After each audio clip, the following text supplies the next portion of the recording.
OCD आजकल जो फैल रही है, ओसीडी का मतलब होता है कि बार बार किसी भी काम को करना या बार बार रिकन्फर्मेशन।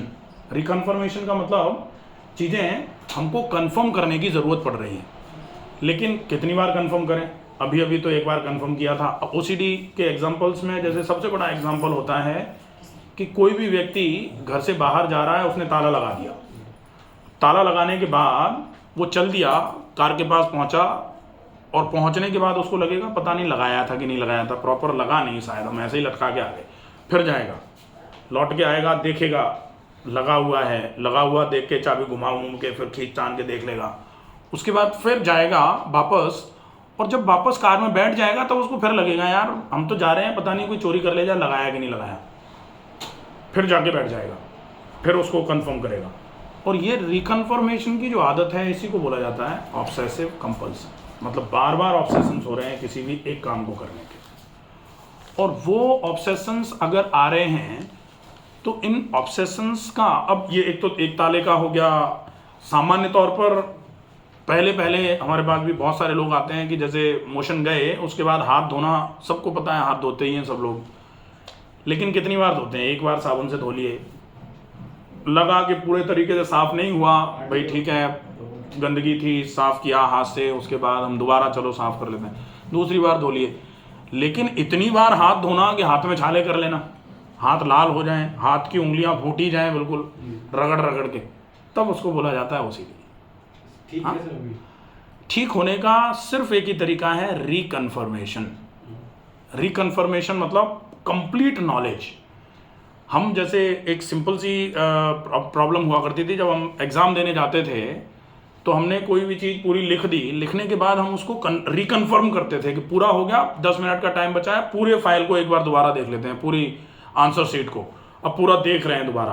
अब देखने के बाद हमने एक बार देख लिया, कंफर्म हो गया कि भाई जो भी लिखा है सब सही लिखा है, हमको पता था, जितना हमको आता था हमने सब कुछ ठीक लिख दिया। अब उसको ही पलटे जाएँ बार बार, और पूरा पेपर करने की बजाय हम पहले कोई घुमा घुमा के देखे जाएँ, पता नहीं सही लिखा नहीं लिखा, सही लिखा नहीं लिखा। तो प्रॉपर नॉलेज होना और प्रॉपर नॉलेज को एक बार कंफर्मेशन के साथ कर देना, ये इस ओसीडी का ट्रीटमेंट है। और कंफर्मेशन मतलब कैसे कि जैसे इस फाइल को उठाया और उठाने के बाद रख दिया, और रखने के बाद हमको लगा कि इस पर धूल थी, हाथ में आ गई है, हाथ को ऐसे करके पोंछ लिया, और पोंछने के बाद अगर हमको लग रहा है नहीं हटी नहीं है, तो हम एक बार फाइल को देखें और गौर से देख लें ऐसे ऐसे करके, नहीं भाई धूल तो नहीं है बिल्कुल भी।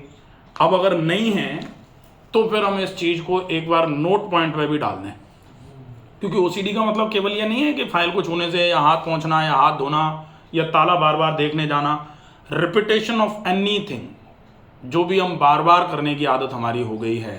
बहुत सारे लोग, कई प्रकार के लोग हैं, बार बार बाल धो रहे हैं, बार बार हाथ धो रहे हैं, बार बार होंठ को साफ कर रहे हैं, बार बार चेहरे को रगड़ रहे हैं, या किसी भी चीज़ को जब बार बार करने की आदत बन जाती है तो उस आदत को ओसीडी कहा जा रहा है।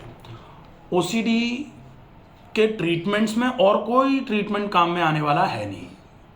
ओसीडी है किसी को, अगर अपन कहें कि ये तो साइकोलॉजिकल डिसऑर्डर है, साइकोलॉजिकल डिसऑर्डर है तो इनको दवाइयाँ दे दो ताकि इनका ब्रेन जो है सडेट हो जाए। अब बार बार किसी भी चीज़ को कंफर्म करने की आदत लग गई थी, उनको सुला दो दवाइयाँ दे करके, तो इससे ट्रीटमेंट तो होना नहीं है।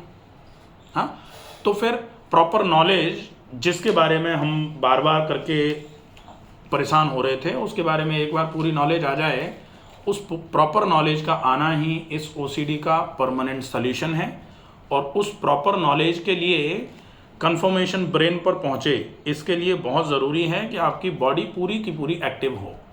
इसके लिए आप फिज़िकल एक्टिविटी पर फोकस करो और एक काम पर अटकने की आदत को छोड़ दिया जाए।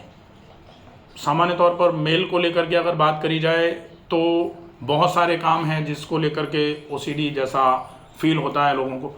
ओसीडी और हाइजीन कॉन्शियस जिसको बोला जाता है ना, उसमें बहुत डिफरेंस नहीं है। ओसीडी का मतलब होता है बार बार किसी भी चीज़ को करना, और जो लोग हाइजीन कॉन्शियस होते हैं, स्पेशली इन केस ऑफ जो हाथ धो रहे हैं या जगह साफ़ कर रहे हैं, टेबल साफ़ कर रहे हैं, या महिलाएं घर में पोंछा लगा रही हैं या टेबल साफ़ कर रही हैं या बाकी कोई चीज़ कर रही हैं, शीशे को बार बार साफ़ करना। अगर शीशा गंदा है और उसको साफ़ किया जा रहा है तो उसको ओसीडी तो नहीं बोल सकते। घर में अगर धूल पड़ी हुई है उस पर पोंछा लगा रहे हैं, उसको तो ओसीडी नहीं बोल सकते। ओसीडी कब बोला जाएगा? जब धूल नहीं है उसके बाद भी उसको रगड़े जा रहे हैं, हाथ में गंदगी नहीं है उसके बाद भी बार बार शैम्पू साबुन लगा लगा के हाथों को एलर्जिक कर लिया, कई लोगों ने हाथों को बिल्कुल बिल्कुल ख़राब कर रखा है, वो फिर ओसीडी की कंडीशन में जाता है। इसके लिए एक्सरसाइजेज प्रॉपर करना बहुत ज़रूरी है।